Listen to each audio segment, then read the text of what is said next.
Buenos días.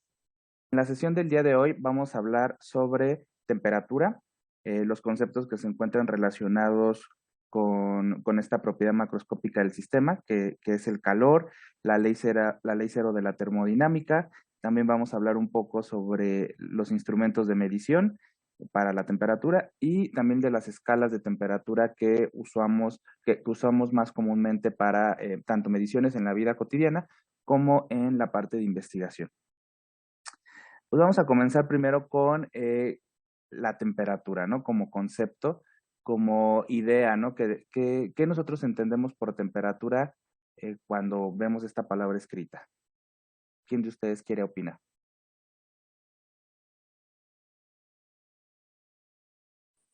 Yo pienso en el clima, de Ok, cómo va a estar, si frío y caliente. ok, ¿y qué más o menos es lo que usted piensa en eso? Pues nada, pues es que a mí como me gusta el calorcito. Entonces, por ejemplo, yo soy asmático, entonces pues a mí el frío pues me hace daño en mis pulmones cuando está este clima, entonces pues tengo que usar medicamento. Ok, muy bien, entonces tú lo asocias con el clima, eso es como lo cotidiano, ¿no? Lo que hacemos. Ahora, acá en el chat Stephanie dice que mide el calor. Ok, bueno, ahorita vamos a ver que más que medirlo está relacionado, ¿no? Pero ahorita vamos a ver de qué manera. ¿Qué otra cosa nosotros pensamos cuando vemos esta palabra?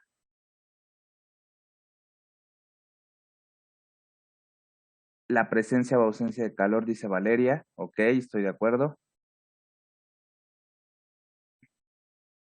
Pero ¿están de acuerdo que cuando pensamos en temperatura, siempre lo primero que pensamos es si algo está frío o está caliente, ¿no? Creo que es una de las ideas que desde que somos pequeños como que aprendemos, ¿no? Y como dice Ángel en el chat, pues es una sensación que se mide a través del cuerpo, ¿no?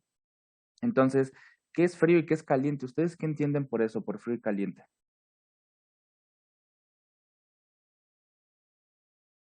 Como una comparación entre dos cosas, pues uno tiene que estar como que más caliente que el otro, entonces el que es menos se considera como un poquito más frío. Ok, pero ahí como para definir frío y caliente, ocupar frío y caliente en la respuesta, como que está de acuerdo que como que queda ambiguo.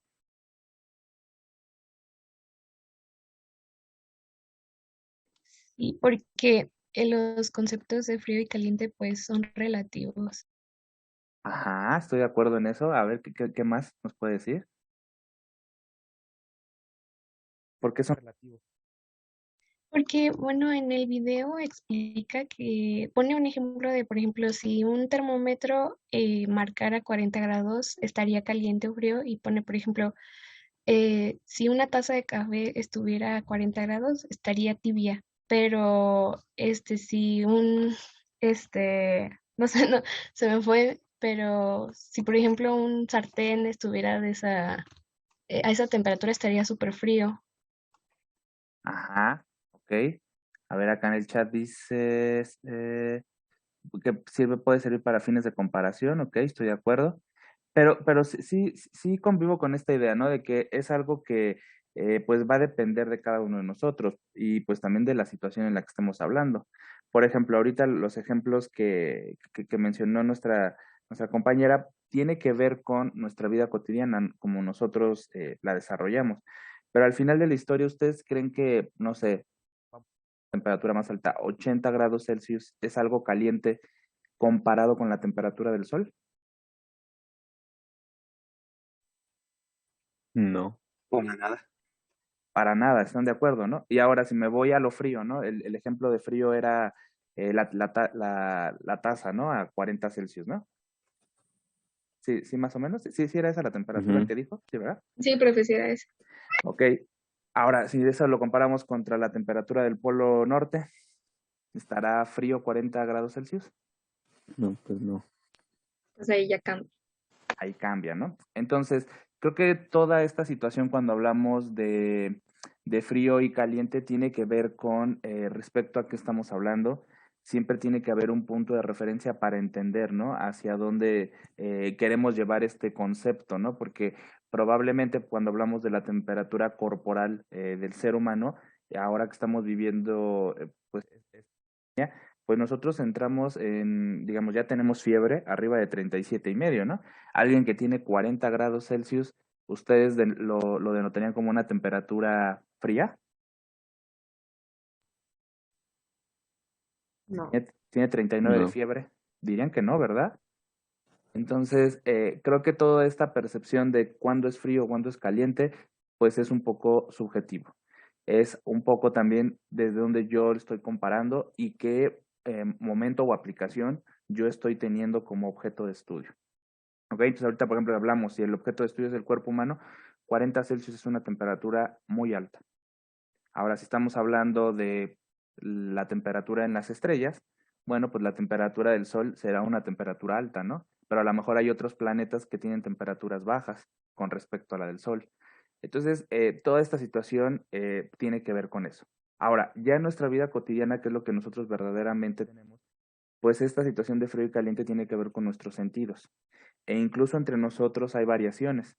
Habrá personas que, como ahorita nos lo comentaba nuestro compañero, pues que él percibe una sensación mejor cuando está como en estas temperaturas cálidas, ¿no? Para el ser humano, en el ambiente, pues porque le trae un bienestar, ¿no? A su salud.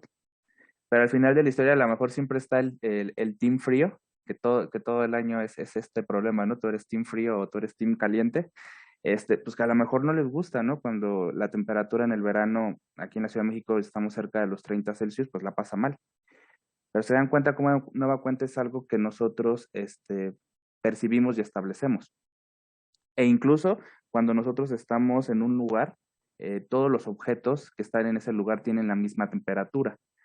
Pero ustedes han andado descalzos en su casa, me imagino, ¿no? Sí, maestro.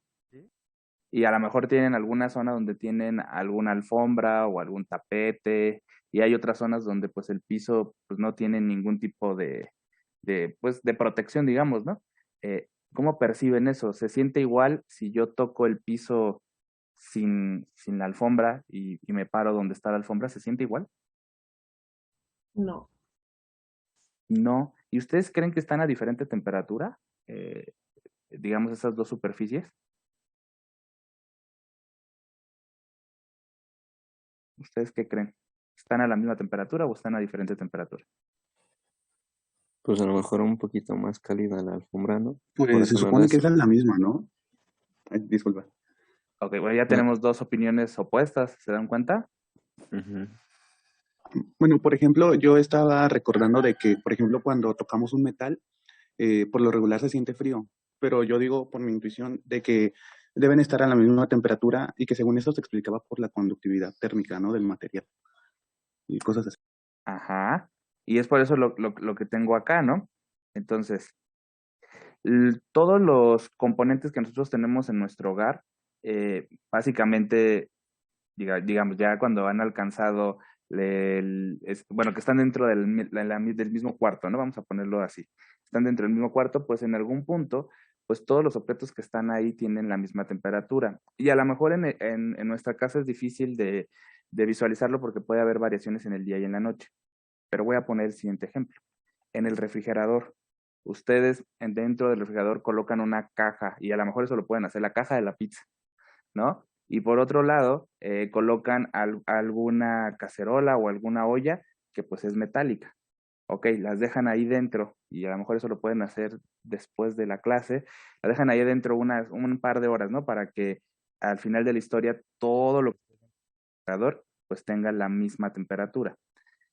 ¿Ustedes alguna vez han tocado bueno, pues, estos dos ejemplos, una caja de la pizza y una olla, y han sentido diferencia? Sí, pues la caja se siente igual. O sea, Ajá. como que no cambia. No, bueno, no la percibes más bien. Y de la olla, pues sí se siente ya frío.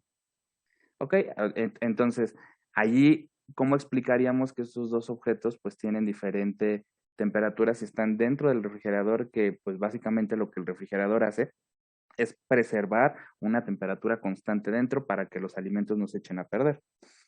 Entonces, ahí tiene que ver lo que el compañero estaba comentando. La conducción que tienen los diferentes materiales va a depender de sus características físico-químicas, particularmente de qué tipo estamos hablando. Yo, por ejemplo, aquí en número 3, ¿no? Si hay un metal, si hay plástico, ¿cómo será pues la conducción? Al final de la historia, si los tres objetos están dentro de un cuarto que está a la misma temperatura, pues realmente esos objetos no pueden tener por sí mismos un valor de temperatura diferente, pero lo que sí ocurre es que en el contacto con nuestra mano o con nuestra piel, pues la manera en la que el calor transita entre estos dos cuerpos, que uno sería nuestra mano y el otro sería el objeto que está dentro del refri, pues puede ocurrir de una manera más rápida o más lenta, ¿ok? Entonces, los materiales que conducen bien, pues son los que podemos sentir un poco más fríos porque de manera rápida pueden tomar esta energía de nuestra mano, que es realmente quien les está transmitiendo, y en cambio la madera, el plástico, el cartón, como ahorita mencioné con la caja de la pizza, pues no lo hacen de una manera tan rápida. Entonces, al tacto pareciera ser que no están tan fríos. Pero esto tiene que ver con una situación de la característica de los conductores. Tal vez los percibimos más fríos, pero que quede la idea de que están a diferente temperatura no es adecuado. ¿Sí me explico en eso? Sí, profe. Sí, entonces pueden ver el siguiente video que tengo acá que se llama Conductores de Calor, así lo pueden buscar en el YouTube. Es de un niño de primaria, para que vean que pueden ustedes hacer el experimento. Lo que el niño está haciendo es coloca en la parte superior mantequilla y una canica, la pone ahí, ¿ok? Entonces pone a hervir agua y lo que él quiere saber es cuál de estos tres materiales va a permitir que la mantequilla se derrita con mayor rapidez y por tanto la canica se deslice hacia el recipiente. Entonces, partiendo de lo que he dicho, estos tres materiales que están ahí, metal, madera y plástico, ¿cuál es su predicción? ¿Cuál sería el orden en el que la canica va a caer?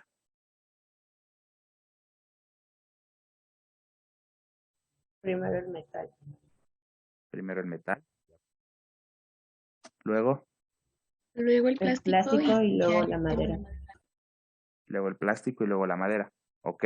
Pues véanlos, ¿no? A ver si es cierto que se cumple pues su predicción, su hipótesis, ¿no? Como lo que siempre tienen que tener en el laboratorio, una hipótesis. Véanlo, pero lo que sí es cierto es que el metal lo hace mucho más rápido e incluso la manera en la que está hecho el experimento, ustedes lo van a notar. ¿Sí ven mi puntero? Sí, ¿Sí? Bueno, el vapor que sale de aquí digamos, dentro del recipiente, se está yendo más hacia esta parte. Entonces, el metal está siendo menos favorecido, pero a pesar que incluso el vapor está saliendo hacia la otra sección, el metal es el primero en donde ocurre que la mantequilla se funde. Y esto tiene que ver con que es un mejor conductor, ¿ok? Entonces, allá mírenlo y fíjense, incluso con el video, que el metal no está siendo favorecido, les digo, porque el vapor va hacia el otro lado, sí es el que derrite con mayor rapidez la mantequilla. ¿Ok? Y el de la madera y el plástico, pues allá me platican, ¿no? Dijeron que primero el plástico y después la madera, ¿no? ¿Eso es lo que creen? sí. Ok, pues les invito a que lo vean, ¿no? Les digo, es el video de un niño, se lo dejaron de tarea, se grabó haciendo la tarea y se llama así el video. ¿Ok? ¿Hasta ahí vamos bien? Sí, profe. ¿Sí? Bueno, esto que hemos venido platicando quedó plasmado en la ley cero de la termodinámica. ¿Ok? La ley cero de la termodinámica tiene que ver con el contacto térmico. Todo lo que nosotros estuvimos platicando sobre que si un cuerpo está más frío o está más caliente, tiene que ver con que dos cuerpos entren en contacto. ¿Ok? Cuando yo agarro la caja, cuando yo agarro el metal, cuando yo toco con mi pie el piso, cuando yo salgo al medio ambiente y percibo que el ambiente está más frío o está más caliente, tiene que ver con que dos contacto. ¿Ok? La ley cero de la termodinámica lo que trata de establecer es cómo va a ocurrir este proceso, porque este proceso no puede ocurrir de diferentes, digamos, en formas en donde no pueda transitar el calor. ¿Ok? Entonces, para eso, pues les voy a platicar cómo digamos, el sistema de análisis para la ley cero está conformado. ¿Ok? Para eso les pido que veamos el lado izquierdo, y entonces vamos a tener tres cuerpos, ¿no? Un cuerpo que denotaremos A, un cuerpo que denotaremos B y un cuerpo que denotaremos C. Ahora, hay dos tipos de paredes que van a limitar o van a permitir que exista la transferencia de energía entre estos tres cuerpos. Entre el cuerpo A y el cuerpo B hay una pared adiabática, ¿ok? De acuerdo a lo que vimos la clase pasada, ¿cuál es la característica principal de la pared adiabática? No hay transferencia de calor. No hay transferencia de calor. Entonces, una pared adiabática lo que va a hacer es que no interaccionen desde el punto de vista de la energía. ¿Se acuerdan que la pared, esta la clasificamos desde el punto de vista de transferencia de energía?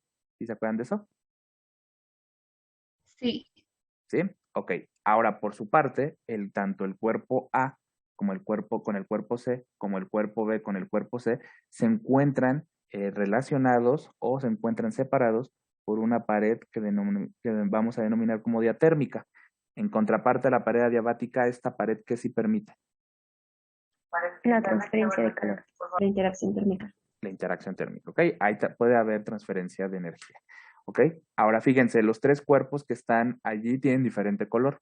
El color tiene que ver con, digamos, esta escala de temperatura que nosotros vamos a ocupar para establecer qué cuerpo está más frío y más caliente, ¿no?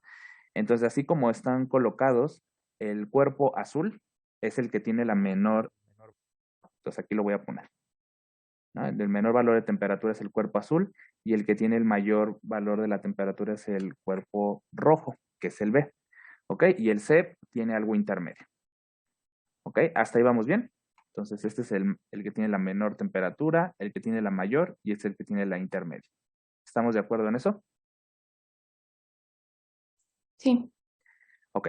Entonces, dado como está configurado nuestro objeto de estudio, la transferencia de energía entre A y B está prohibida. Es decir, no va a poder ocurrir aquí transferencia de energía. Sin embargo, así como está en el dibujito, cuando una vez que nosotros los ponemos en contacto, nosotros vamos a tener un estado inicial. ¿Se acuerdan cuál es el concepto de estado?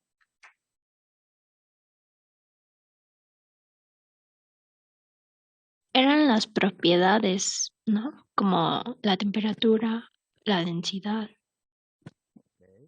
Entonces, hay que recordar, el estado es el conjunto de propiedades macroscópicas que caracterizan al objeto de estudio en un momento en específico.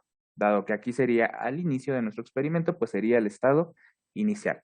Básicamente en la única propiedad que vamos a poner interés va a ser la temperatura, pero eso no excluye que en otros casos pues tengamos más propiedades como las que ahorita mencionaron. ¿Ok? ¿Estamos de acuerdo ya en eso? ¿Se dan cuenta cómo vamos a traer esos conceptos durante todo el curso? Sí, profe. ¿Sí? Ok, vale. Ahora, entonces el estado inicial nos está indicando que el cuerpo con mayor temperatura es el rojo. ¿Ok?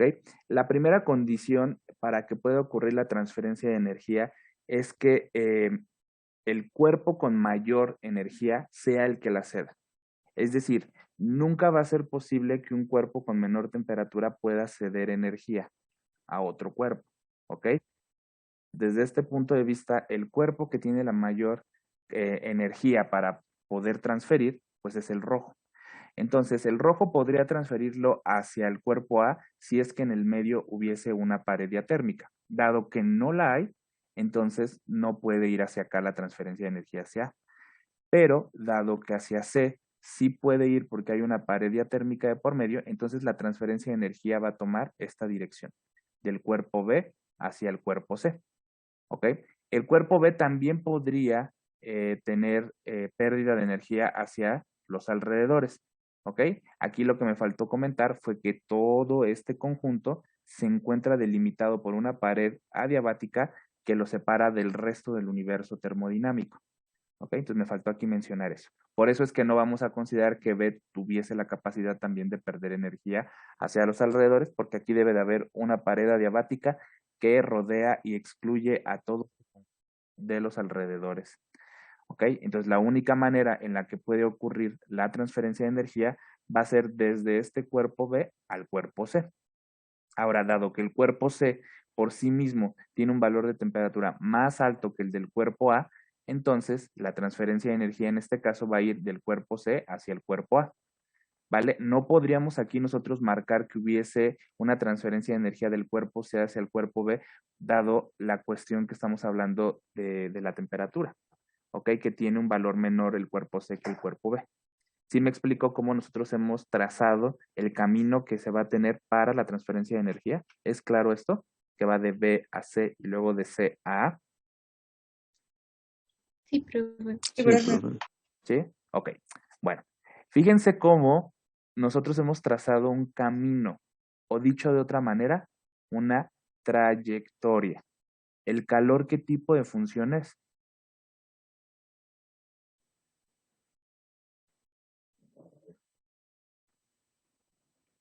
Es una función de trayectoria.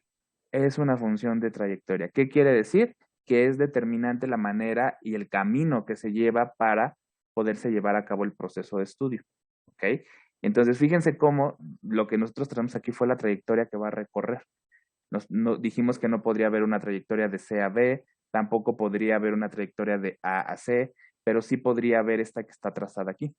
¿Ok? Entonces, para que también ejercitemos ese concepto, función de trayectoria. ¿Ok? Porque hay un camino que se recorre. ¿Vale? Cosa que no pasa con las funciones de estado. Las funciones de estado no dependen del trayecto, solo dependen de dónde inician y dónde terminan. ¿Ok? Bueno, una vez de que estos cuerpos comienzan a transferir la energía, esta transferencia de energía también va a tener un momento en el que se va a detener. Vamos, la transferencia de energía no puede ser infinita.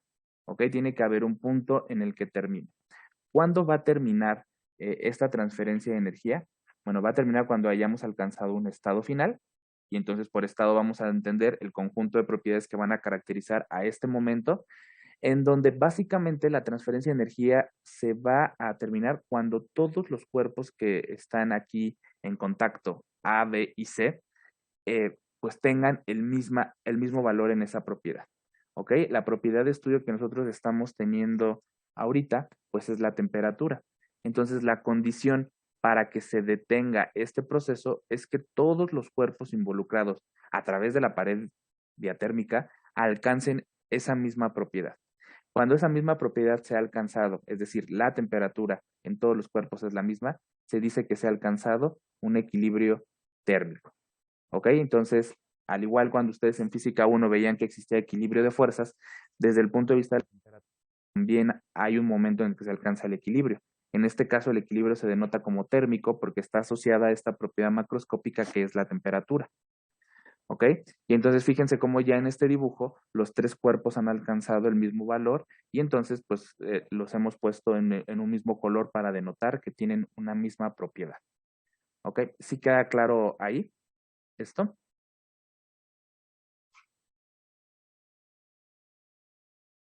Sí, Sí, muy profe. claro. Sí, ¿Sí? profe. Ok. Fíjense cómo ya ahí ya no pongo como las flechas, ¿no? Aquí ya terminó la transferencia, ya no hay, porque ya se dieron toda la energía que podían dar. Y entonces, espérame, Moisés pregunta, ¿todos los sistemas aislantes son paredes adiabáticas? Sí, todos los sistemas aislantes deben tener paredes adiabáticas, Moisés. ¿Ok?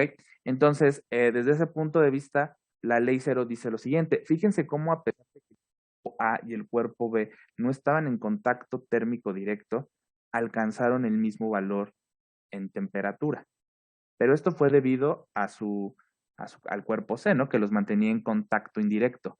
Si están de acuerdo, ellos no tienen contacto directo, pero sí tienen un contacto indirecto a través del cuerpo C.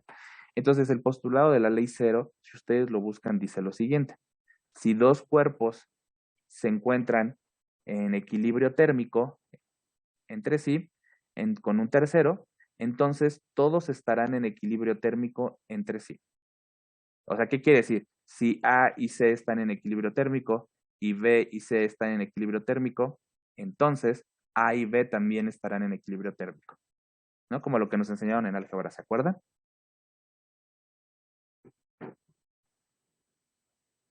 Sí, profe. ¿Sí, más o menos? Bueno, entonces aquí hay que acordarnos, la propiedad que denota el equilibrio térmico es la propiedad macroscópica denotada como temperatura. ¿Vale? ¿Hasta ahí vamos bien? Sí. Bueno, Ahora, pues la parte que me gusta a mí, el chisme científico. Eh, bueno, resulta que la ley cero tiene este nombre de cero, no porque no sea importante o porque no valga nada, sino porque básicamente en el momento en el que fue postulado históricamente hablando, ya habían sido propuestas la primera y la segunda ley, que estas fueron propuestas en 1850 por Rudolf Clausius y por William Thomson Kelvin. Entonces, en 1850 proponen la primera y la segunda ley. La tercera ley la proponen en 1906, Walter Nernst la propone, y la ley cero la propusieron hasta 1931, fíjense, 25 años después de haber propuesto la tercera ley de la termodinámica. Esta ley la propuso Ralph, bueno, no sé cómo se pronuncia fue quien la propuso, pero fíjense cómo tuvieron que proponerla mucho tiempo después porque se dieron cuenta que les hacía falta el fundamento de la propiedad macroscópica que está involucrada estrechamente tanto en la primera como en la segunda como en la tercera ley. Esa propiedad es la temperatura. ¿Ok? Entonces la ley cero lo que permite establecer es que el equilibrio térmico es la consecuencia de, o se alcanza cuando los cuerpos involucrados en ese contacto térmico tienen ese mismo valor para la propiedad macroscópica que mide cuando ha terminado la transferencia de energía. Se dan cuenta que la temperatura es una consecuencia y termina, o sea, y denota el equilibrio térmico cuando termina la transferencia de energía. ¿Sí dejé eso en claro? Sí. ¿Sí? Ok. Bueno, entonces, históricamente hablando, la ley cero es la cuarta ley de la postula. Sin embargo, por su importancia y la relevancia que tiene en la primera, la segunda y la tercera ley, decidió colocársele el valor de la ley cero, ¿ok? O el nombre de la ley cero, pero no lleva una connotación de que no es importante, sino básicamente es lo que fundamenta a las otras. Entonces es mucho más importante que lo que uno podría pensar. Ahora, si ustedes quieren saber un poco más sobre la historia que está asociada, no solo a la ley cero, sino a otras, otros momentos importantes en la historia y donde la termodinámica estuvo involucrada, pues aquí les dejo dos digamos, no sé cómo bueno, aquí recomendaciones, ahí dice, son dos recomendaciones para que ustedes lean y también pues aprendan un poco a leer en inglés, digo que lo necesitamos y lo debemos de ejercitar. Más adelante en el texto que les voy a hacer llegar, vienen ahí las referencias, si ustedes le pican que van a aparecer en el documento, los va a llevar hacia el documento PDF que pueden descargar y ustedes leer. ¿Ok? Entonces, en el primero, pues es pues realmente como que platica rápido varios momentos históricos, les digo, donde la termodinámica estuvo presente, y el segundo sí tiene que ver con las leyes de la termodinámica. Entonces, igual pueden leerlo para que vean hacia dónde van, ¿no? Todas las leyes de la termodinámica. ¿Sí? ¿Les parece importante o no? Sí, muchas gracias. Ok. Bueno, entonces, pues ya platicamos sobre la temperatura, pero ahora sí tenemos que decir qué es la temperatura, ¿no? ¿Cómo la definirían en un examen? ¿Qué pondrían? La temperatura es,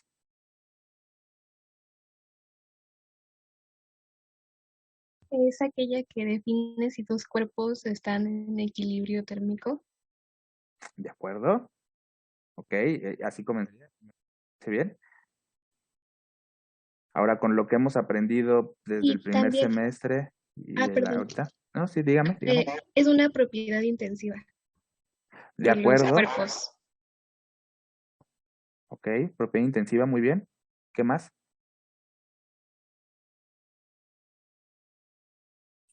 También sería que es la propiedad del sistema, ¿no? Ok, estoy de acuerdo. ¿Es vectorial o escalar? Es escalar. Escalar, ¿no? Porque no, cuando hablamos de la temperatura, aquí por ejemplo en el dibujo, ¿no? Si estamos a pues casi 30 Celsius, pues ya nos estamos comenzando a quemar, ¿no? Y acá pues ya se pasó más de 50, ya estamos en llamas. Pero al final de la historia no es algo que nosotros tengamos que decir que tiene componentes, ¿no? En X, Y, Z. Es un valor escalar. Entonces ya tenemos cosas, ¿no? Entonces, la temperatura es una propiedad macroscópica del sistema, ¿no? Que es una propiedad de estado, ¿no? Y ahí hay que platicar que es una propiedad de estado, pues porque depende del estado inicial y final, ¿no? Estado inicial y estado final. Es una propiedad de estado, es una propiedad intensiva, es una propiedad escalar, ya dijimos 3 cosas, y además es aquella propiedad que permite establecer el equilibrio térmico cuando 2 cuerpos se encuentran en contacto. Entonces, ¿les parece, les gusta esa definición?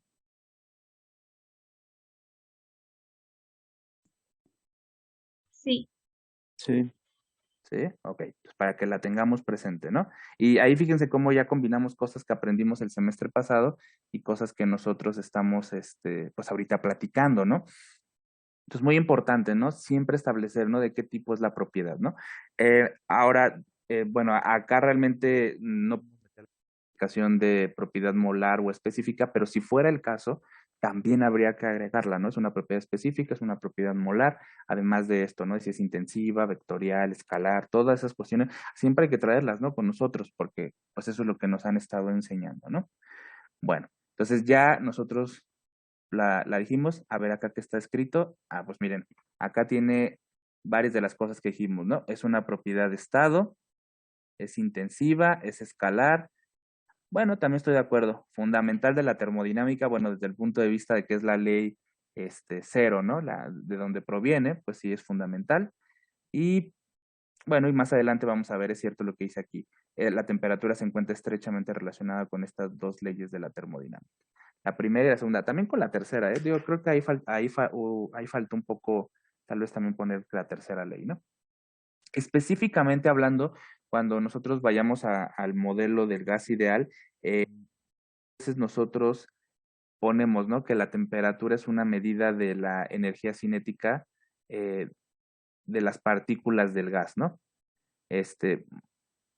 Bueno, pues eso dependerá, ¿no? También del caso, pero es muy común que esta frase se diga, pero ahí hay varias consideraciones al respecto y la primera de ellas es que este experimento, digamos, de donde toma lugar esto, esta idea, es un sistema a temperatura constante, como el que justamente el que me preguntaron cuando recién inicié la sesión, de un sistema que se encuentra a temperatura, en este caso era creo que 30 Celsius el que me dijeron cuando inicié.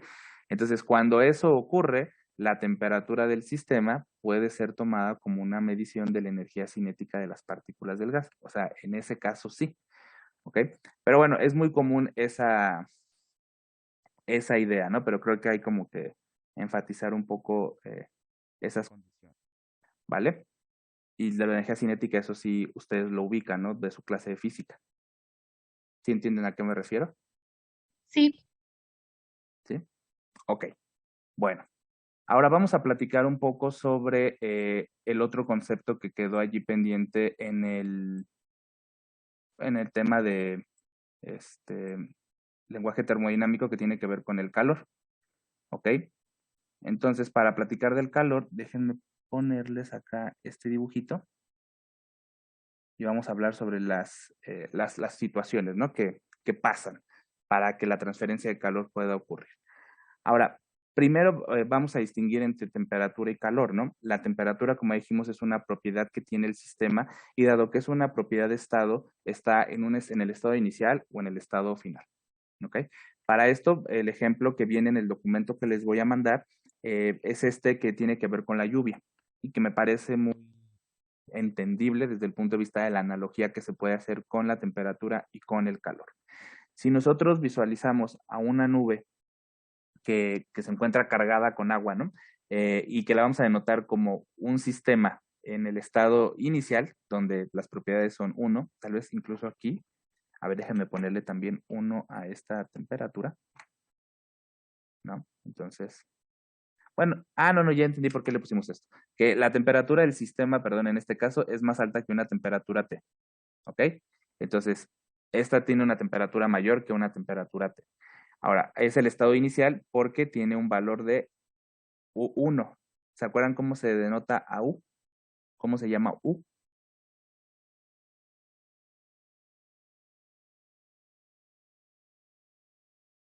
la enumeré cuando vi el concepto de función de estado.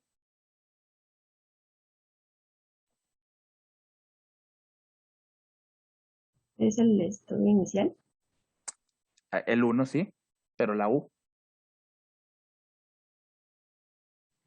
¿El universo, maestro?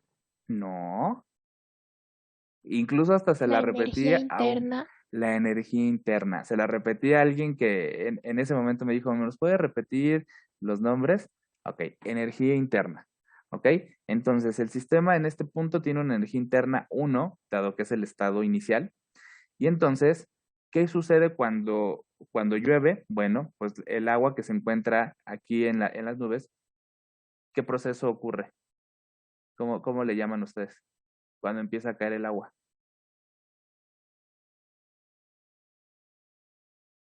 Pasa de que es Precipitación. precipitación, ¿ok?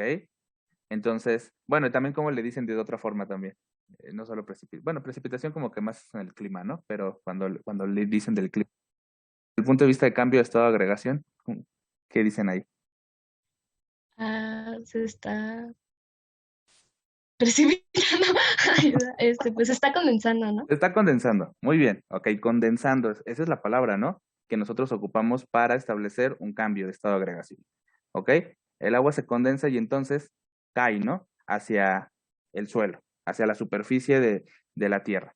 Entonces, esa agua, cuando cae, comienza a formar charcos, comienza aquí a agregarse y entonces llegamos a un estado en donde el agua ya está líquida, pero está sobre la superficie. A este segundo estado lo vamos a anotar como final y por tanto la asignación de la propiedad tiene que ir ahora con 2. ¿Se acuerdan eso, no? ¿Cómo se llama a este proceso cuando pasamos de un estado inicial a un estado final? ¿Cómo se le llama eso? Cambio de estado. Cambio de estado. ¿Cuál es la característica de un cambio de estado? En que al menos una de las propiedades del estado inicial tiene que cambiar. Tiene que cambiar. En el caso que estoy aquí buscando la nube y el charco, ¿cuál es la propiedad que cambió? ¿Es la fase o el estado de agregación? No, acuérdense que el estado de agregación no cuenta como propiedad de análisis. La temperatura. La temperatura. Fíjense, aquí en el inicio, ¿cómo es la temperatura del sistema? Mayor que la temperatura T, que es una temperatura ahí, ¿no? Que va a ser como nuestra referencia. Y cuando ya está en el charco, ¿cuál es la temperatura del charco? Menor a esa temperatura T. Entonces, ¿cuál fue la propiedad que cambió para ir de aquí hasta acá? La temperatura. ¿Sí lo ven? ¿Todos lo visualizan eso? Sí. ¿Sí? Ok. Entonces, fíjense, desde ese punto de vista, yo lo que hablé fue del estado inicial y del estado final. Del estado 2, estados particulares, yo hablo de propiedades de estado. La temperatura es una propiedad de estado. ¿Ok? Entonces, por eso, también otra propiedad de estado es la energía interna. ¿Se acuerdan, no? Que hasta les puse que se escribía como delta. ¿Cómo se escribiría el delta para la energía interna?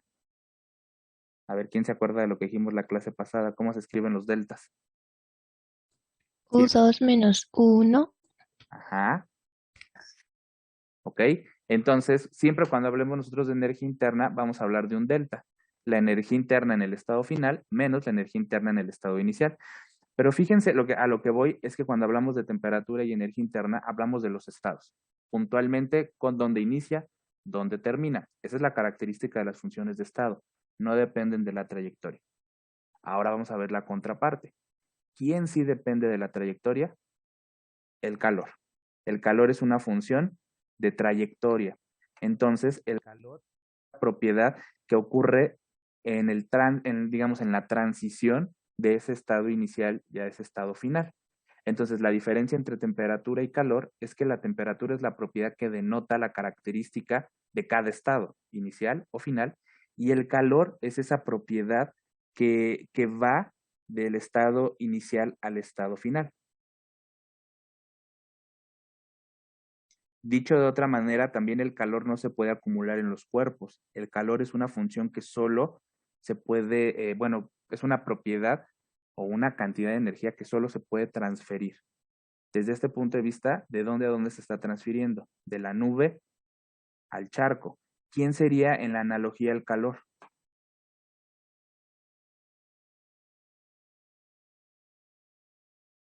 El estado inicial es la nube, el estado final es el charco.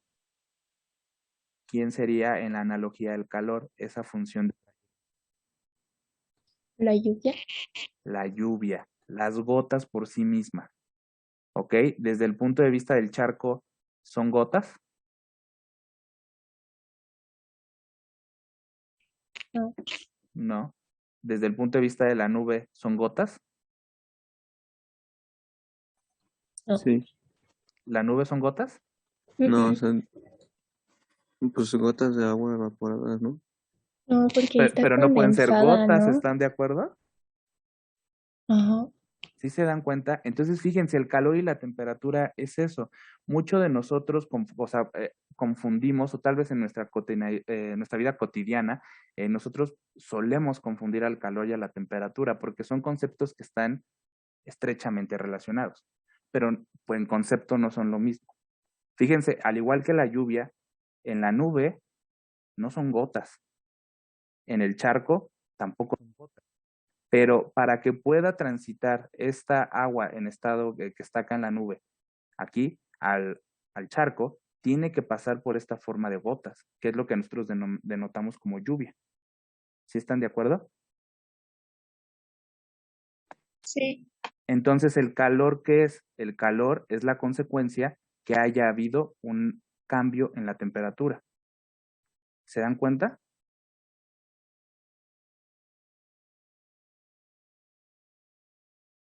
¿Sí o no? Dado que hay una diferencia de temperaturas entre el estado inicial y el estado final, es que puede ocurrir este flujo de calor. ¿Sí? Más o menos.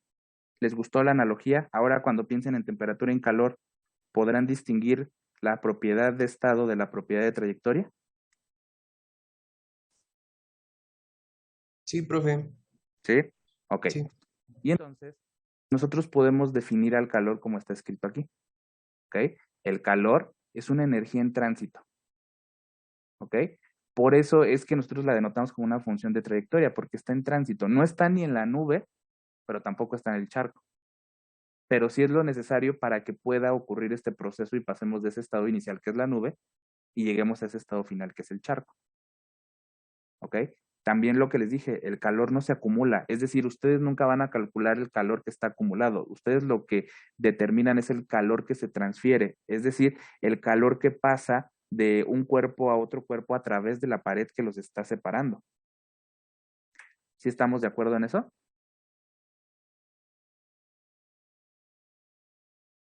¿Sí? Sí, profe. Ok. Y ahora otra cuestión, fíjense cómo en el calor yo no digo calor 1 y calor 2. ¿Cuántos calores hay en un cambio de estado? ¿Cuántas propiedades de estado hay en un cambio de estado? 2. Las propiedades de estado están en el inicio y en el final. Hay una, hay 2. Y en cambio las funciones de trayectoria son únicas. No hay calor 1 y calor 2. No, nosotros lo que medimos es el calor que se transfirió para poder pasar del estado 1 al estado 2. Por eso es que ustedes nunca van a poder calcular 2 calores en un cambio de estado. Solo hay un calor asociado. ¿Sí me explico? Sí. ¿Sí? ¿Seguros? Nada más algunos me están siguiendo. Los Yo demás no. tengo una duda.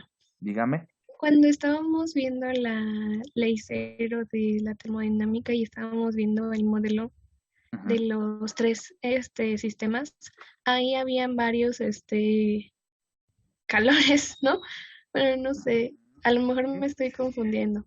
Pero también había mencionado que era una función de trayectoria igual. Ajá. Entonces, ¿qué diferencia hay entre eso y el calor que dice ahí que es único? Es único entre dos cuerpos. Ok, Entonces, fíjese, de entre B y C, ¿cuántos calores hay? uno nada más. Uno. Sí. Y entre C y A, Uno también. uno también. Aquí hay una cuestión de que el calor, bueno, aquí hay dos transferencias de calor que están ocurriendo porque hay dos condiciones. Digamos, hay dos cuerpos aquí, pero aquí también hay dos cuerpos. ¿Sí lo ve? Si solamente estuviera el bloque A y el C, ¿cuántos, digamos, calores habría? 1. 1. Y es el ejemplo que estamos hablando, ¿no? Un estado Sí, inicial y un estado final. ¿Ya lo visualizó? sí, ya lo vi mejor. Muchas Ya lo vi gracias. mejor. Sí, pero sí tiene razón en la pregunta, ¿no? A ver, espérame. Allá había 2 y luego pues hay 1. Sí, hay 1 por cada, digamos, por cada 2 cuerpos que se encuentren en contacto térmico o por cada estado inicial o final, como gusten verlo, ¿no? Sí, Entonces el calor solamente es la energía transferida y ese es, no lo medimos. es la energía transferida. Sí la medimos, pero solo medimos un valor por cada cambio de estado. Ok. ¿Sale? Entonces, para que no nos vayamos con la idea de que en un cambio de estado voy a calcular calor 1 y calor 2, ¿cómo pasa con las funciones de estado? En las funciones de estado sí voy a tener temperatura 1 y temperatura 2, pero las funciones de trayectoria no tienen esa característica porque solo es la transición entre estos dos estados. Y entonces al medirlo sería como el equilibrio térmico entre los dos. Es que lo que estamos ¿O cómo? midiendo, cuando lleguemos a la primera ley de la termodinámica, nos vamos a dar cuenta que el calor y la energía interna están estrechas. Cuando medimos el calor que se transfiere, lo que también estamos midiendo de manera indirecta es la energía interna del sistema, que es la primera ley de la termodinámica. Entonces, me da chance de llegar a la primera ley. Ujú. Y allá retomamos esto, ¿no? Cómo el calor y la energía interna se encuentran asociados.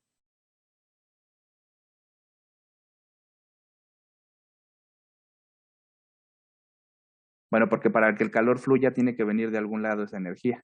¿Sí está de acuerdo?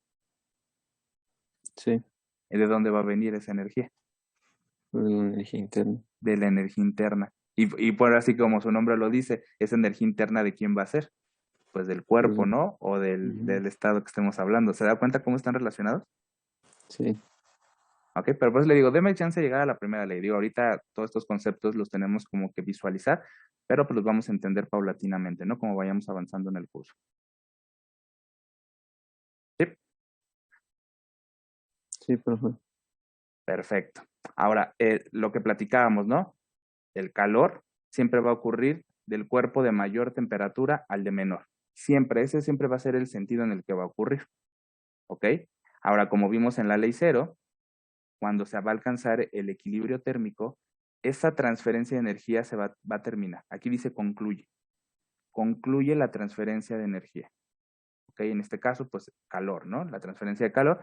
Y por tanto, ambos sistemas van a quedar con la misma temperatura cuando termine esa transferencia de energía. Que fue lo que vimos con los bloques, ¿no? Los bloques, por eso los pintamos con el mismo color para denotar, ¿no? Que estaban en la misma condición térmica. ¿Hasta ahí vamos bien?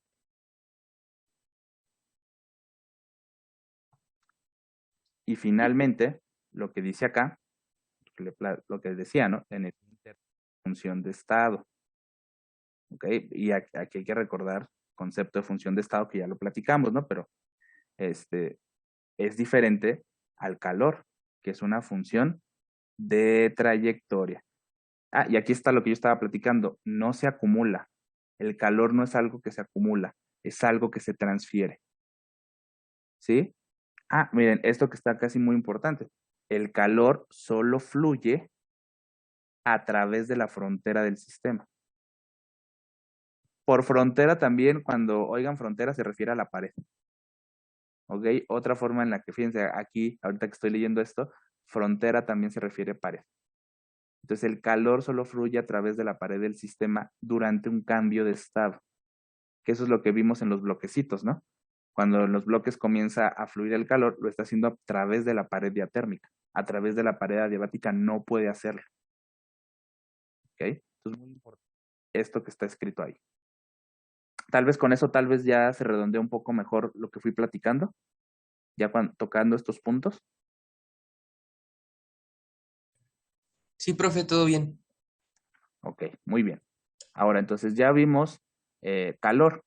Ahora, dentro de los conceptos de calor, hay dos tipos de calor que nosotros, o dos conceptos, ¿no? Uno se le denota como calor sensible y al otro se le denota como calor latente. La diferencia entre ellos es si ocurre o no un cambio de estado de agregación. ¿Ok? En el calor sensible, lo que tenemos que tener muy en claro, a ver, déjenme bajar un poquito esta gráfica. La voy a poner un poquito más abajo. Ah, pero se movieron mis hielitos y mi vasito. Déjenme poner acá mi hielo y mi vaso. Ok. Bueno, tiene que ver si hay cambio de estado de agregación o si hay delta T, ¿no? Entonces, por ejemplo, si hay, le voy a poner aquí delta T cuando en el proceso hay un cambio de temperatura y aquí cuando hay cambio en el estado de agregación. Aquí le voy a poner cambio. En el estado le voy a poner EA. Cambio en el estado de agregación. Entonces vamos a comparar esto en calor sensible y calor latente. En el calor sensible se dice que ocurre únicamente un cambio de temperatura sin que haya un cambio de estado de agregación. Entonces voy a poner aquí, el calor sensible ocurre cuando hay cambio de temperatura, pero no hay cambio de estado de agregación. Por el contrario, en el calor latente ocurre lo opuesto. ¿Ok? Hay un cambio de estado de agregación, pero la temperatura del sistema permanece constante, es decir, no hay un delta de temperatura. ¿Ok? No sé si así puesto como que ya entendemos la diferencia básica entre cada uno de ellos. Sí. ¿Sí? Ok. Entonces ahora en mi grafiquita vamos a platicar sobre qué pasa cuando ustedes calientan hielo, ¿no? Ustedes calientan el hielo y comienzan en un estado sólido. Por ejemplo, a menos 50 Celsius. ¿Ok? Si yo me paro aquí a menos 50 Celsius en esta gráfica, todos están de acuerdo que a menos 50 Celsius el agua está como un sólido. ¿Sí están de acuerdo? Sí. ¿Qué pasa si yo lo pongo en la parrilla? Y la prendo, obviamente, la parrilla. ¿Qué le va a pasar al hielo? Se derrite. Se derrite. ¿Ok? Pero, ¿hasta cuándo va a comenzar a derretirse? ¿Cuál es el punto en el que nosotros denotamos que esa transición ocurre? ¿Cómo se conoce ese punto?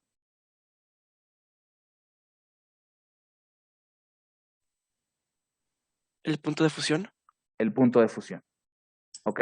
¿Cuál es el punto de fusión del agua? 0 grados. 0 grados.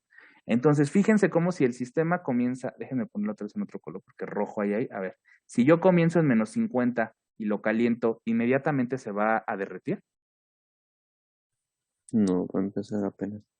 Ajá, entonces en menos 50 no se va a derretir. Y fíjense, la flechita dice menos 50, menos 40, menos 30, menos 20, menos 10 y hasta que llegamos a 0. Fíjense cómo en 0 hay otro punto.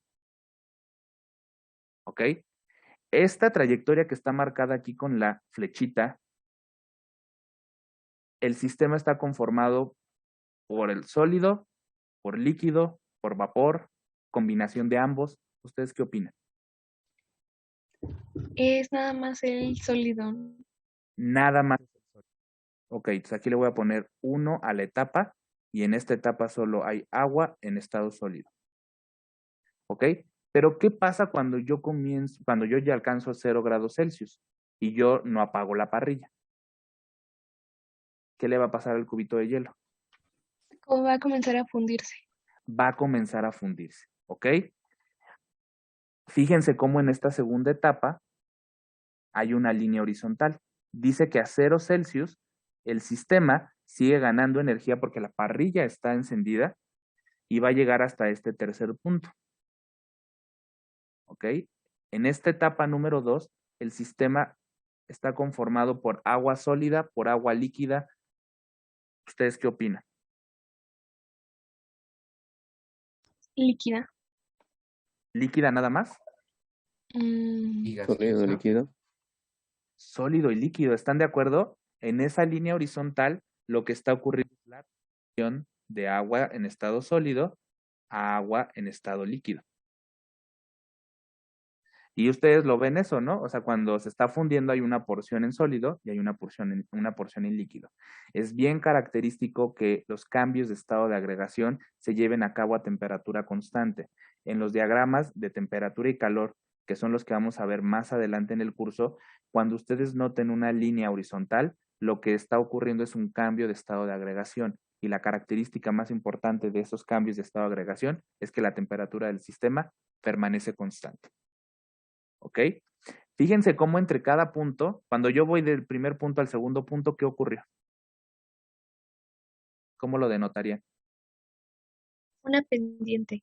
Una pendiente desde el punto de vista matemático y desde el punto de vista termodinámico. Hay un estado 1 y un estado 2. ¿Qué pasó? Hubo un ¿Cambio de cambio estado? de estado. Hubo un cambio de estado. ¿Sí lo ven? Entonces, si se dan cuenta que cuando yo pongo un punto y luego pongo un punto final, lo que estoy denotando gráficamente es un cambio de estado. ¿Sí lo están viendo? Sí. ¿Sí? Ok. Ahora, ¿qué pasa cuando yo llego a este tercer punto? Acá en este tercer punto el sistema únicamente ya está conformada por agua en estado líquido. Les voy a poner que aquí está mi agua líquida, ¿no? En este punto yo ya tengo agua en estado líquido. Si están de acuerdo, ya se transformó todo en agua líquida. ¿Qué pasa si yo sigo calentando? Que yo la parrilla no la apago. ¿Qué le pasa a ese líquido? A 0 Celsius. Si ustedes calientan agua a 0 Celsius, ¿qué le pasa? Pues la temperatura va aumentando. La temperatura va aumentando infinitamente o habrá un tope. Hay un tope en el número 100 de grados Celsius. ¿Por qué en 100? ¿Por qué 100? ¿Por qué en 100 hay un tope? Porque hay otra vez otro cambio de estado de agregación. Exactamente. Entonces, en este tercer cambio de estado que pasamos de este punto a este punto, el sistema únicamente está conformado por agua líquida. ¿Ok? Pero lo que está pasando en este punto es que el agua está aumentando su temperatura porque los alrededores le están dando energía. ¿Ok? Ahora, ¿qué pasa si yo sigo calentando cuando ya llegamos a 100 Celsius? Y esto, bueno, a presión a nivel del mar, ¿no? A 100 Celsius. Si yo sigo calentando, el sistema ahora va a experimentar un cambio de estado de agregación. ¿Cómo yo sé que experimenta un cambio de estado de agregación? Bueno, gráficamente hablando se ve como una línea horizontal. Acordamos que las líneas horizontales lo que denotan son cambios de estado de agregación. En este caso de agua líquida a su vapor correspondiente. ¿Ok? Fíjense cómo en toda esta trayectoria yo sigo calentando, el sistema se está pasando de líquido, a vapor, y cuando termina la evaporación alcanzamos este punto. ¿Ok? Una línea horizontal. Una vez de que todo se ha evaporado y hemos alcanzado este punto, si yo sigo calentando y la parrilla, bueno, y el sistema es cerrado y el vapor no se ha salido, obviamente, tiene que ser un sistema cerrado, la parrilla sigue caliente, ¿qué va a ocurrir si yo sigo calentando? Esta trayectoria que estaría asociada. Solamente al vapor. Solamente al vapor, pero ¿qué le está pasando al vapor? ¿Se está condensando otra vez? ¿Se está condensando? ¿Podemos condensar otra vez? No, solamente está aumentando la temperatura. Solamente está aumentando la temperatura. Estamos calentando al vapor. ¿Ok? Ahora me voy a regresar a los conceptos que vimos de calor sensible y calor latente. ¿Cuáles etapas son de calor sensible y cuáles etapas son de calor? Me pueden decir el número. Por ejemplo, de calor sensible. ¿En cuáles etapas hay cambio de temperatura, pero no hay cambios de estado de agregación? ¿Cuáles etapas? En la primera etapa. La primera, estoy de acuerdo. ¿Cuál más? En la 3, estoy de acuerdo. Y en la 5. Y en la 5, estoy de acuerdo. ¿Ok? Ahora, ¿en cuáles etapas hay cambios de estado de agregación y la temperatura permanece constante? En la 2 y en la 4. En la 2 y en la 4. Entonces aquí voy a poner que el calor latente es la etapa 2 y la etapa 4. ¿Ok? Entonces, fíjense, no pueden ocurrir las dos cosas al mismo tiempo. No puede pasar que la temperatura cambie y también cambie el estado de agregación. Eso no puede ocurrir. Por eso es que diferenciamos entre calor sensible y calor latente. ¿Ok? Fíjense cómo es un sistema que nosotros fuimos... Ah, me faltó mi compuesto gaseoso. Aquí está. ¿Ok? Fíjense cómo estamos hablando de que pues estamos calentando al sistema le estamos dando energía, pero al final de la historia, la manera en la que está ocurriendo con respecto a la temperatura es que el calor se clasifica en dos formas. Si la temperatura cambia, es calor sensible. Si lo que está cambiando lo que está ocurriendo es un cambio de estado de agregación, entonces es un calor latente. ¿Estamos de acuerdo en eso? Sí, profe. ¿Sí? ¿Quedó claro? Sí. Ok. Bueno, obviamente este diagrama puede ser llevado a cualquier otro componente que ustedes tengan de análisis. Siempre van a ocurrir estas 5 etapas cuando pasamos desde el sólido hasta el vapor. Pero este diagrama, fíjense cómo todo el tiempo me la pasé diciendo trayectoria. ¿Por qué estoy diciendo trayectoria? ¿Qué propiedad estamos evaluando? El calor. El calor. ¿Y el calor qué tipo de propiedad es? De función de trayectoria. Función de trayectoria. Y es que fíjense, el diagrama lo podría recorrer al revés y cambiar la trayectoria. ¿Están de acuerdo? Yo podría empezar en el vapor. ¿Y qué tendría que hacer para recorrer el diagrama al revés? Ir disminuyendo la temperatura. Tendría que enfriarlo. ¿Está de acuerdo? Entonces, en vez de poner una parrilla en el laboratorio, ¿qué pongo?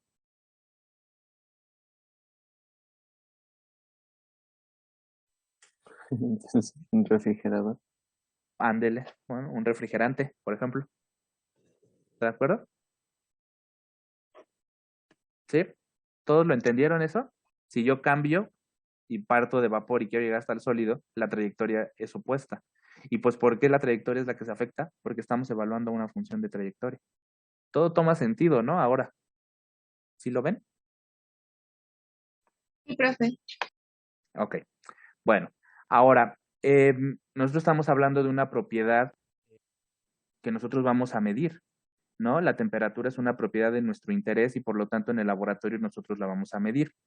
Entonces, el instrumento de medición que nosotros ocupamos para poder establecer un valor de temperatura como lo conocemos, pues es a través de los termómetros. Entonces, los termómetros son aparatos o equipos de medición que permiten determinar un valor de temperatura que se asigna a través de la ley cero de la termodinámica. Porque cuando, por ejemplo, yo tengo un termómetro, lo estoy poniendo en contacto con digamos, con el cuerpo al cual yo le quiero determinar la temperatura. Por ejemplo, el termómetro que nosotros ocupamos más es el de columna, ¿no? Que me voy a ir primero por el de medio, que es el que nosotros más ocupamos, sería este. El termómetro de columna está caracterizado porque dentro del termómetro pues hay un bulbo y un componente del termómetro es el bulbo y dentro del bulbo está el mercurio, ¿ok? El mercurio es un pues metal líquido. ¿Y qué característica tiene este componente para que nosotros lo aprovechemos en el termómetro? ¿Qué propiedad creen que es importante?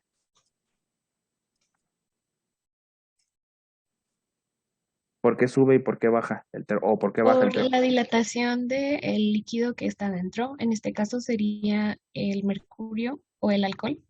El mercurio o el alcohol, ajá, ¿ok?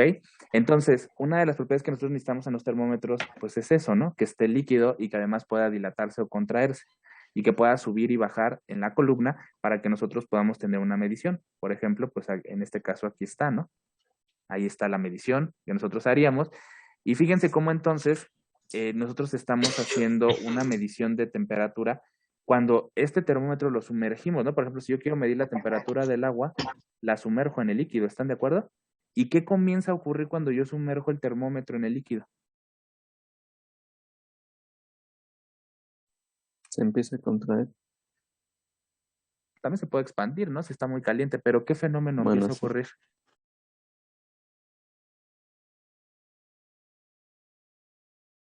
Si yo pongo el termómetro es un cuerpo y lo sumerjo en otro cuerpo que sería el agua, ¿qué es estar cumpliendo ahí? Se está transfiriendo, bueno, no. Lo que está pasando es que hay un equilibrio térmico. Antes del equilibrio, primero que hay Una Transferencia. de energía. hay una transferencia. Entonces, fíjense, el termómetro es nuestro cuerpo de referencia. Nosotros lo vamos a poner en contacto con el cuerpo que nosotros queremos determinar en la temperatura.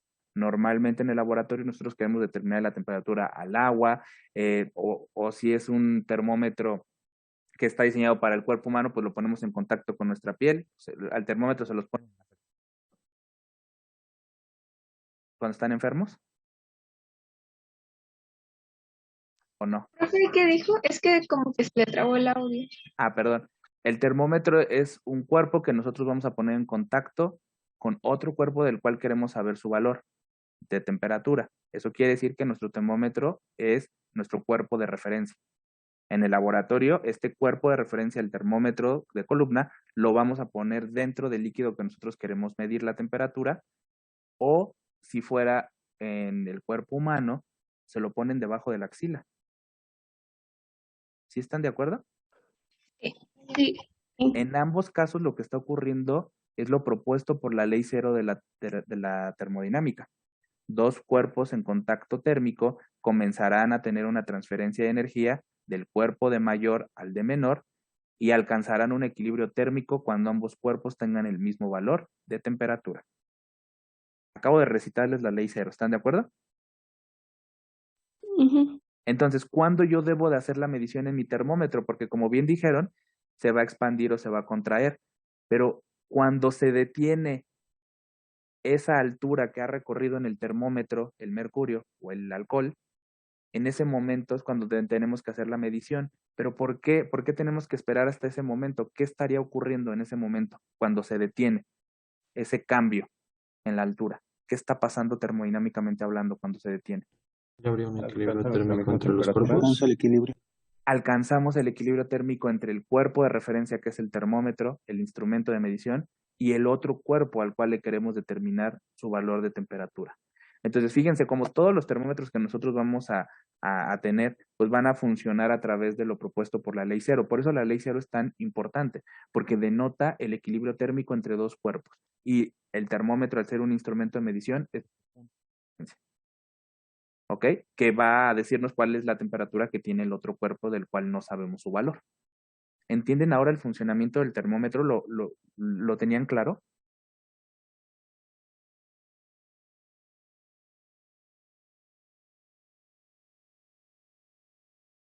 Sí, profe. ¿Sí lo tenían claro? Pues sí, sí sabemos que era para calcular la temperatura. Ok, pero ahora ya sabe que ocurre a través de la transferencia de energía entre dos Sí, cuerpos puestos en contacto térmico y que eso es la ley cero de la termodinámica. ¿Está de acuerdo ya ahora en eso? sí, sí.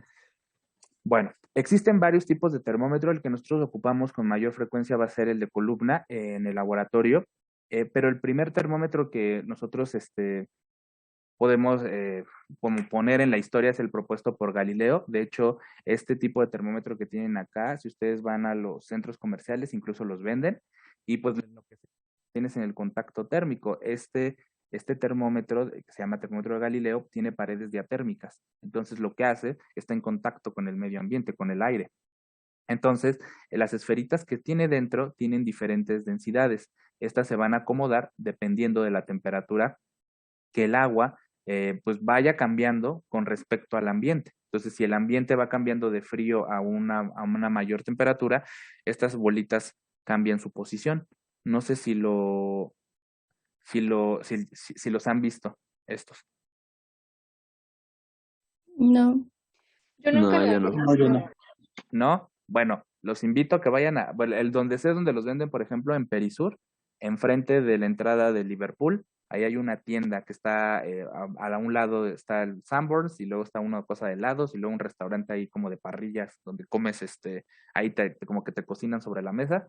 Entonces al ladito está donde venden esto, y ahí los pueden ver, ¿ok? Pueden comprar uno si quieren, pero lo que ocurre es eso, que a través de esta transferencia de energía que hay con el ambiente, pues la densidad cambia. Ustedes saben que la densidad del agua cambia como función de la temperatura y entonces eso también nosotros lo vamos a ver en la posición que tienen estas bolitas. Luego, para saber el valor de temperatura, hay que sumar los valores cada esfera tiene un número, ¿ok? Y entonces para saber el valor de la temperatura hay que sumarlos, ¿ok? Algunas se van al fondo, otras suben a la superficie dependiendo de la temperatura que se tenga en el medio ambiente. ¿ok? Entonces, ese es como bonito, ¿no? O sea, como que se ve padre, pero es un sistema cerrado, ¿ok? Entonces, pues ustedes lo pueden mirar ahí. O también lo pueden buscar en internet, ¿eh? Ahí hay videos sobre el funcionamiento del termómetro de Galileo.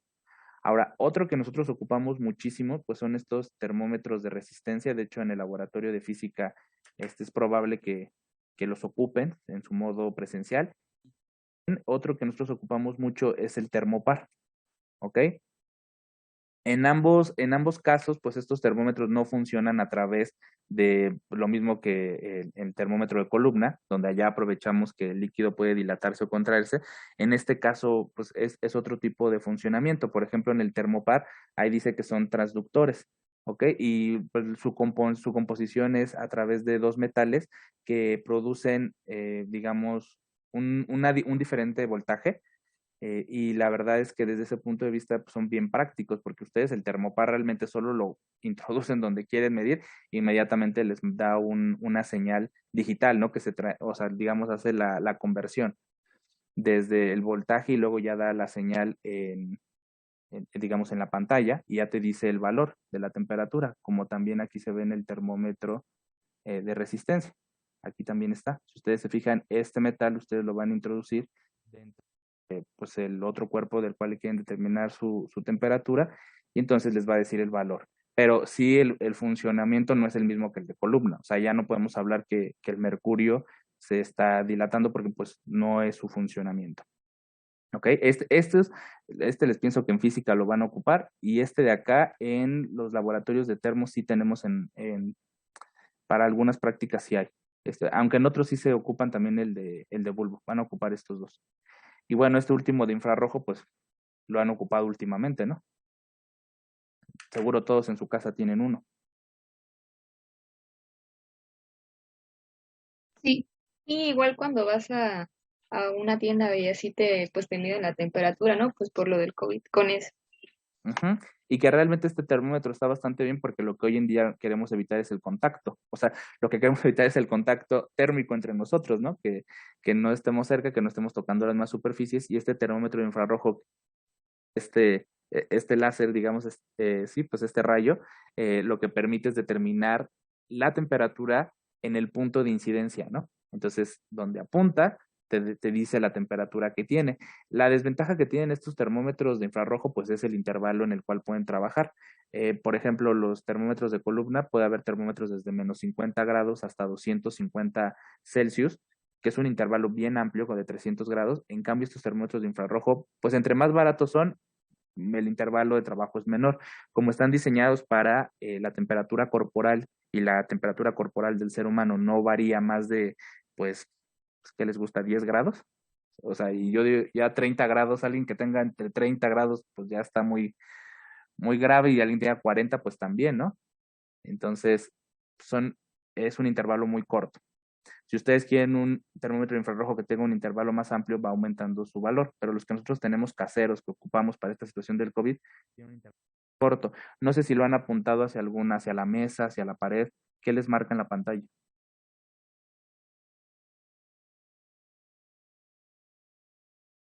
Creo que no da lectura. No da lectura, de hecho se pone rojo, ¿no? Dice low. ¿No lo han Ajá. hecho?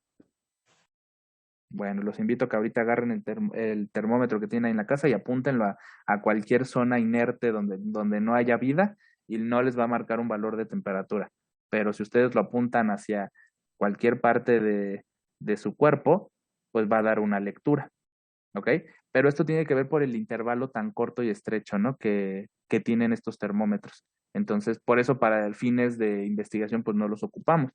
Por eso el de columna, pues es el que más ocupamos porque tiene un intervalo muy amplio. Y les digo, desde menos 50 hasta 250, sí hay termómetros de ese tamaño. Y yo rompí uno de esos en el laboratorio de equilibrio. Entonces, por eso sé de que existen. Y entonces, fíjense cómo el mercurio tiene la capacidad de permanecer líquido en este intervalo de 300 grados. Y esa es la diferencia, por ejemplo, aquí me faltó mencionar que los termómetros que tienen alcohol dentro también están diseñados para intervalos cortos. ¿Ok? Por ejemplo, el metanol, ¿ustedes saben cuál es su punto de ebullición o de vaporización?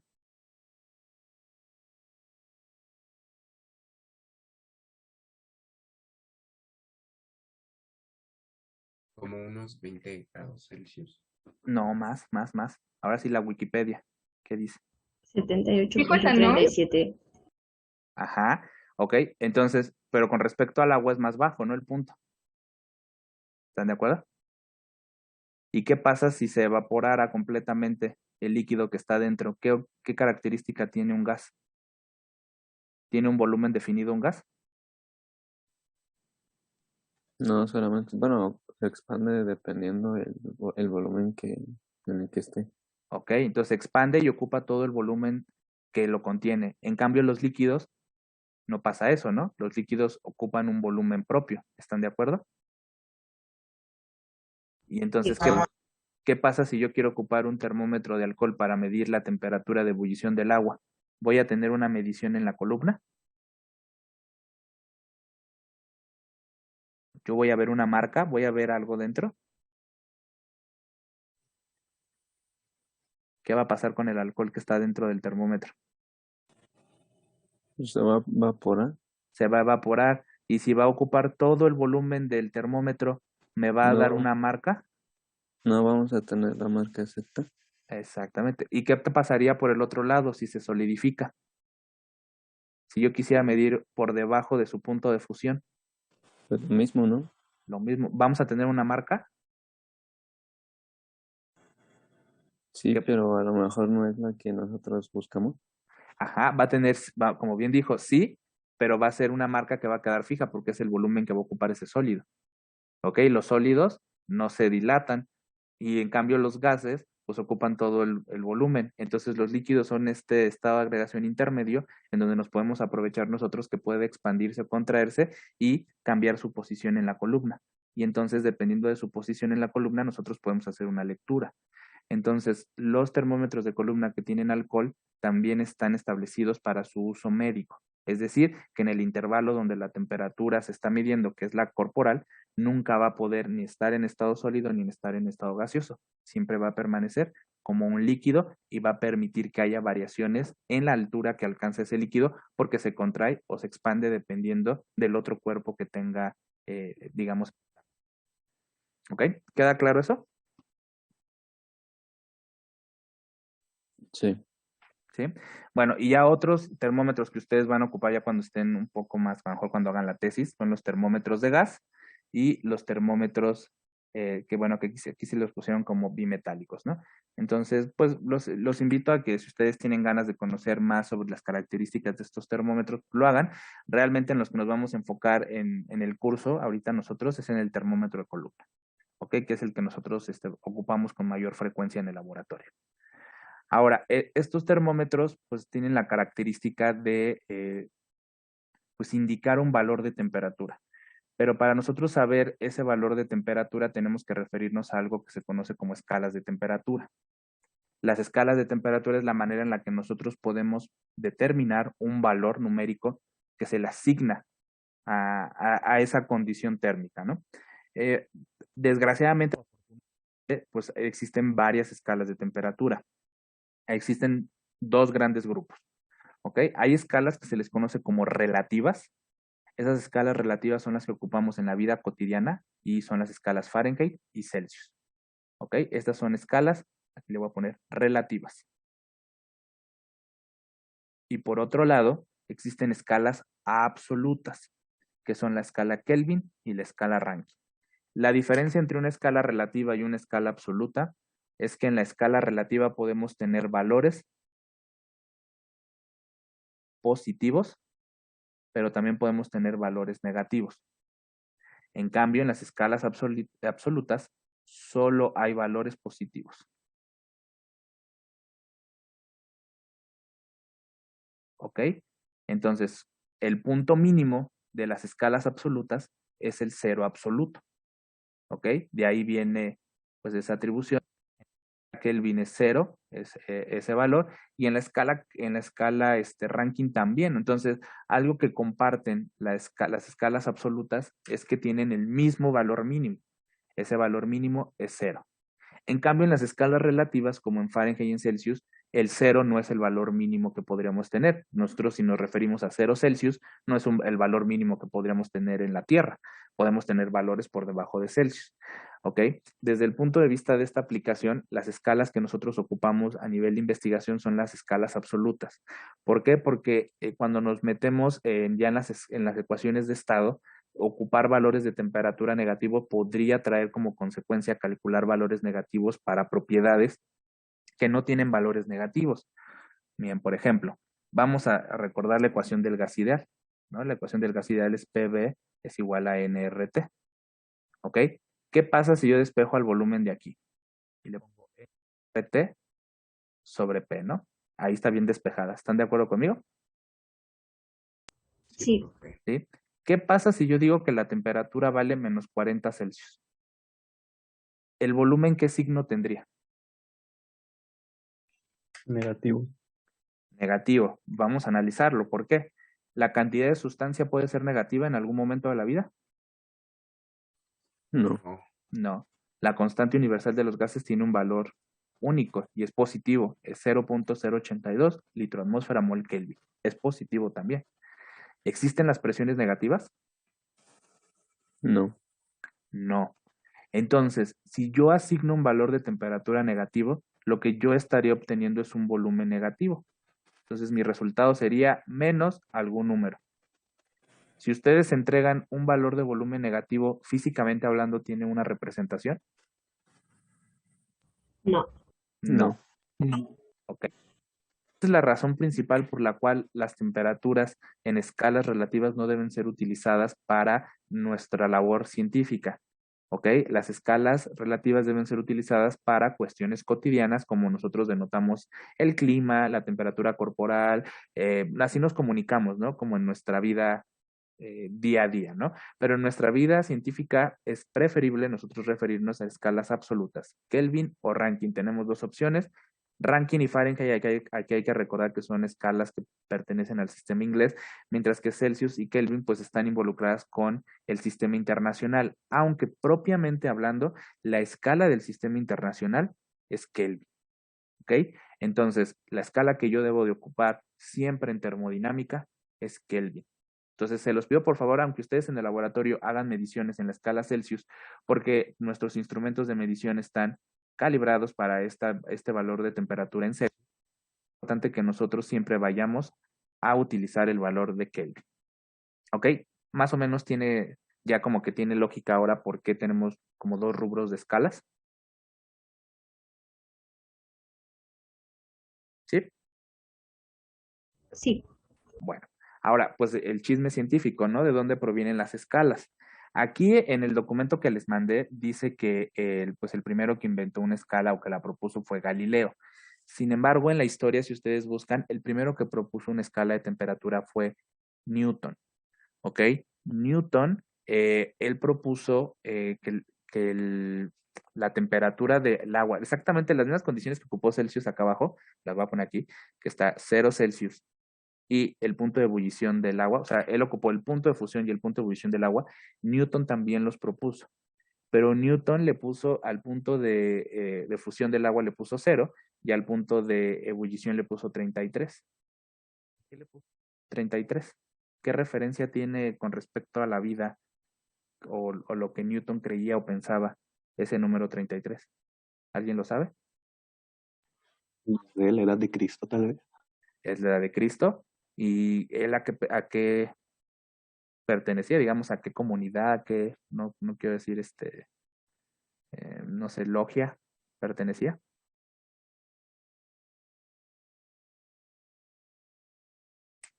Los que son conspiranoicos. ¿El cristianismo? No, eso no, ellos son creyentes, no son conspiranoicos. Los que ahora dicen que son los que gobiernan al mundo, lo rigen. A ver en el chat. Los masones, dice Valeria, muy bien. Newton era masón y el grado más alto en ese grupo, pues, era el 33. ¿Ok? Aquella alcanzaba este grado, pues tenía el máximo, la edad de Cristo. Entonces, Newton quiso poner su escala de temperatura y le puso al punto de ebullición del agua, le puso 33. Desafortunadamente, su escala no procedió y entonces, desde ese punto de vista, Pues sí es el primero que propone una escala, pero no es la que al final queda, ¿no? En el medio, pues también está Galileo, aunque el problema de la escala de Galileo la pueden buscar, es que no había una escala definida como tal. Entonces, pues no podíamos comparar, ¿no? Para ello, después aparece Fahrenheit en 1720 y él propone una escala de temperatura a través de dos puntos de referencia. Y estos dos puntos de referencia son diferentes a los que propone Newton, ¿no? En particular, él propone como un límite superior la temperatura del cuerpo humano, y pues aquí me imagino que sano, porque pues como estamos hablando, cuando tenemos otro valor de temperatura, bueno, él a la temperatura del cuerpo humano le asignó el valor de 100 y le puso Fahrenheit, pues en honor a él. En contraparte, el punto mínimo de su escala lo puso con una mezcla de hielo con sal. A ese valor que marcaba le puso 0 Fahrenheit. ¿Ok? Entonces, una escala de temperatura a partir de esta propuesta y también la que hizo Newton puede ser construida con base en dos puntos de referencia, uno mínimo y uno máximo. Esta misma idea, al igual que les digo que Newton, pues también la ocupó Celsius. Aquí está su nombre, Anders Celsius. ¿Ok? Los puntos de referencia que él tomó, al igual que Newton, fue el punto de congelación del agua al cual le puso 100 y a diferencia de Newton, ahí él le puso al punto de ebullición del agua, le puso 100. ¿Ok? De nueva cuenta, estos dos puntos de referencia permitieron establecer lo que hoy conocemos como la escala relativa de Celsius. Y ahorita más abajo vamos a entender por qué es necesario tener estos puntos de referencia. Ahora, desde el punto de vista de las escalas absolutas, quien pone el cero absoluto es Lord Kelvin. Y como vamos a ver más adelante en el curso, yo creo que en 2 sesiones, a partir de las mediciones de la ley de Charles, Kelvin observa esos experimentos y él propone numéricamente hablando el cero absoluto. El cero absoluto es un valor de temperatura que no hemos alcanzado hoy todavía en nuestra vida. Todavía nos falta un poquito para alcanzarlo, pero en teoría lo que se espera que en este valor pues sea el menor, ¿no? Que se pueda tener y se tenga la ausencia de calor y por lo tanto la ausencia de movimiento. ¿Ok? Eso es lo que se espera, pero realmente no hemos llegado a ese punto. ¿Cuál es el valor más cercano que hemos tenido con respecto al cero absoluto? ¿Cuánto nos falta para llegar?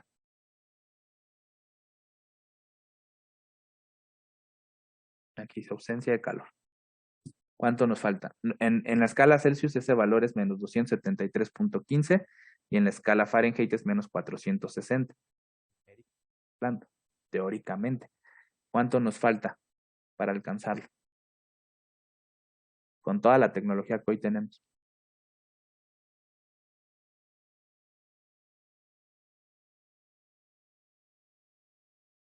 ¿No? Bueno, nos falta este punto 15.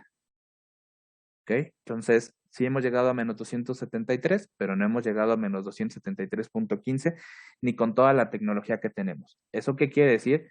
Que, pues, bastantes años después de lo que Kelvin propuso matemáticamente hablando el cero absoluto, y fíjense aquí dice, se determinó matemáticamente hablando, y vamos a ver en la clase más adelante, en 2 sesiones, cómo Kelvin lo propuso. Eso quiere decir que la aproximación que hizo Kelvin fue muy buena porque hoy en día con toda la tecnología que tenemos no hemos llegado a valores de temperatura por debajo de este propuesto por Kelvin. ¿Ok? Entonces, lo que les mandé también, una comparación de estos termómetros, porque al final de la historia lo que nosotros vamos a hacer en nuestra clase de termodinámica, pues muchas veces es tomar mediciones en alguna escala y después transformarlas en escalas absolutas. Digamos, lo que es típico que ocurre en nuestros laboratorios es que nosotros hagamos las mediciones en la escala Celsius. ¿Ok? Dada la situación que marqué de que puede tener valores negativos, que sería este intervalo, pues a nosotros no nos conviene ocupar la escala Celsius en este intervalo, ¿no? Incluso ocuparlo en los positivos tampoco, ¿eh? O sea, nunca hay que ocupar Celsius aunque el valor de temperatura sea positivo y aparentemente me dé un valor de volumen positivo en el ejemplo que yo puse. No, la escala Celsius no hay que ocuparla. Entonces, aunque yo hago mediciones en una escala relativa como es la escala Celsius, yo necesito reportar mis valores en escalas absolutas, Kelvin o Rankine. ¿Ok? Y en el mundo anglosajón, pues bueno, realmente ellos hacen las mediciones en Fahrenheit. ¿Ok? Y de nueva cuenta, aunque ellos hacen las mediciones en Fahrenheit, ellos resultados de investigación en Rankine. Entonces, ¿qué quiere decir?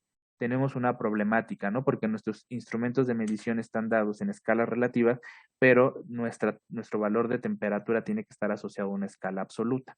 Es por ello que nuestra labor es encontrar puntos en los que pues, podamos compararlos, para que a través de estos puntos de comparación podamos crear ecuaciones que nos permitan relacionar las escalas entre sí.